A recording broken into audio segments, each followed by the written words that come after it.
Kristus, salam jumpa kembali dalam kasih-Nya.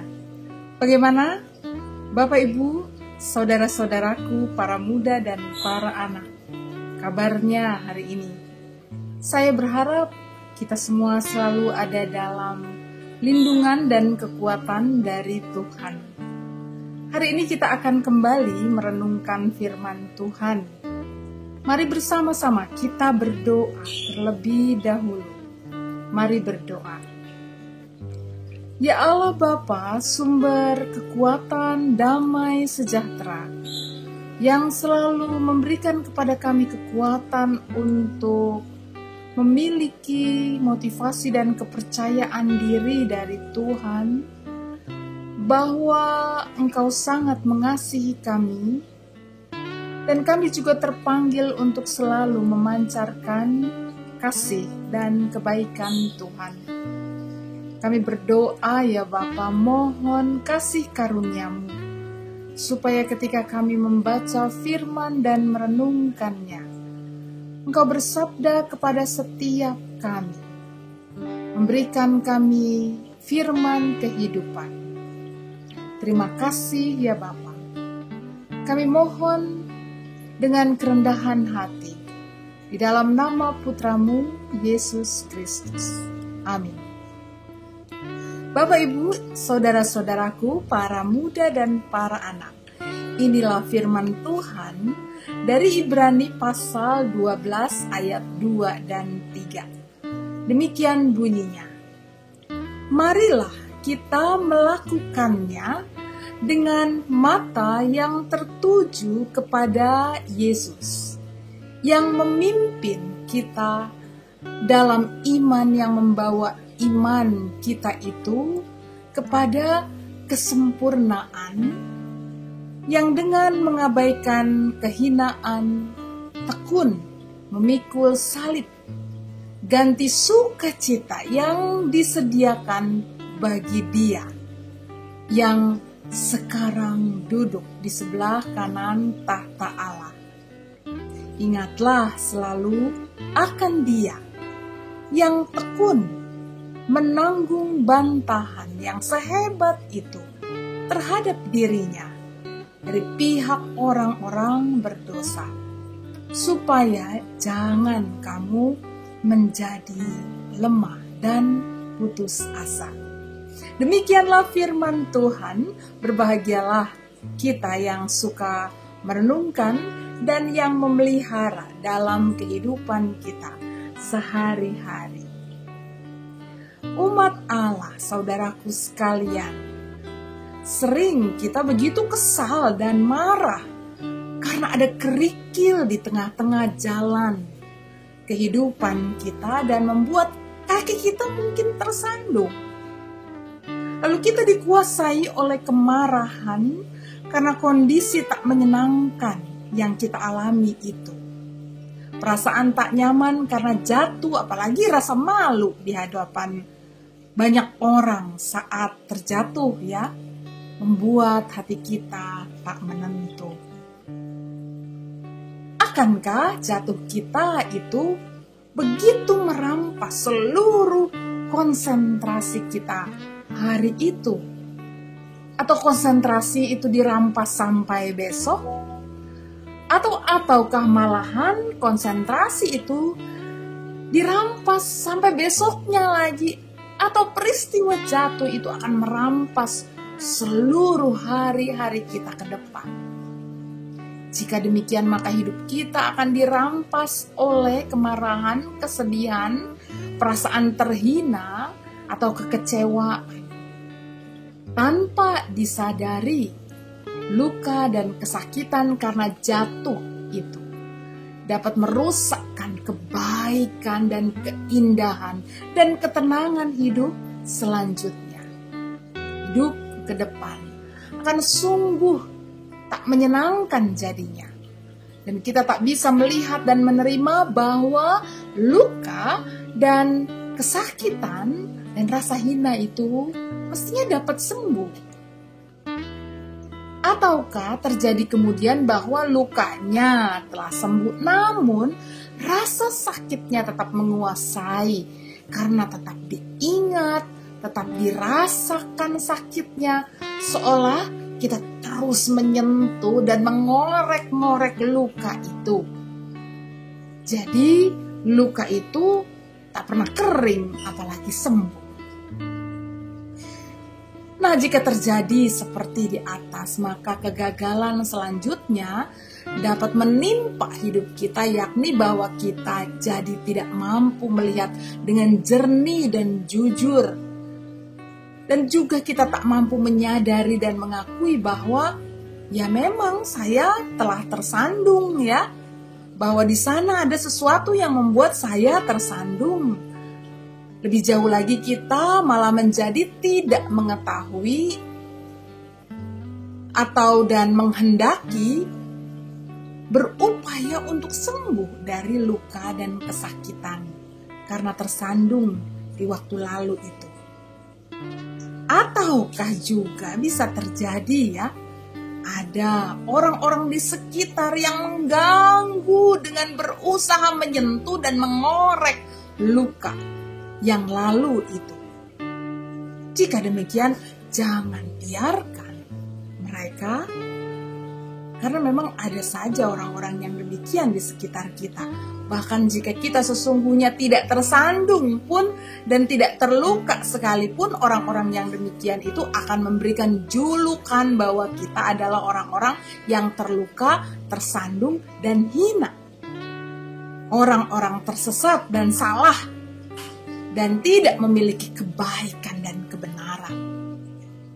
Di mata mereka ini kita adalah selalu salah dan boleh dipersalahkan. Apakah kita layak mempercayai mereka itu? Jangan ya. Karena bisa jadi bahwa sebenarnya mereka lah yang belum sembuh dari luka mereka. Mereka lah yang masih memiliki persoalan dengan diri mereka sendiri. Dan lalu menularkannya pada kita dan pada banyak orang juga mestinya. Jadi untuk itu kita akan waspada. Saudara-saudaraku, Bapak Ibu, para muda dan para anak. Mengapa sih kita perlu menyadari kesembuhan kita sendiri dan juga kesadaran bahwa kita sedang menularkan rasa sakit, atau maksud saya bahwa mereka sedang menularkan rasa sakit mereka karena rasa kesakitan yang muncul dan tak kita sadari dapat menjadi dasar dari segala pemahaman dan tindakan yang kita ambil, Bapak Ibu, saudara-saudaraku, para muda dan para anak. Dan jika ini terjadi, kita tidak sedang hidup dalam ketenangan, tentu kan? Dan malah dapat saja tindakan dan sikap kita adalah sebuah cara kita semakin menyakiti diri kita sendiri, lalu juga dapat menjadi tempat untuk menularkan rasa sakit dan kecewa juga kemarahan kepada pihak lain atau kepada diri sendiri. Nah, sebagai pengikut Kristus, firman Tuhan mengingatkan kepada kita bahwa kita menghadapi kerikil kehidupan pada waktu itu dapat saja sebenarnya kerikil itu ditaruh oleh Tuhan di jalan hidup kita. Ketika kita menghadapi kerikil kehidupan, dapat saja kerikil itu sebenarnya ditaruh oleh Tuhan di jalan kehidupan kita. Untuk apa? Untuk mendidik agar mata dan pengharapan kita serta tindak tanduk kita lebih tertuju kepada Allah kita dalam Yesus Kristus, bukan kepada kerikilnya melulu, yang dapat malah membuat pandangan kita menganggap kemudian bahwa itu adalah sebuah batu yang besar. Jadi hanya dengan menyadari ketidaksempurnaan dan bahwa ketidaksempurnaan itu telah ditanggung oleh Allah kita dengan penderitaan dan salib, maka kita beriman bahwa segala penderitaan, segala ketidaksempurnaan, segala kerikil yang membuat kita tersandung itu sebenarnya sudah diangkat oleh penderitaan Kristus dan juga kehinaannya pada waktu itu. Kini rasa sakit kita dan kehinaan kita ataupun ketakutan kita tak perlu kita pikul dan tanggung sendiri terus. Jadi malah kita akan meletakkan semua rasa sakit dan kehinaan itu di bawah salib Kristus. Hanya dengan menyerahkan segala sakit dan kehinaan akibat tersandung itu, kita juga memperoleh kebangkitan.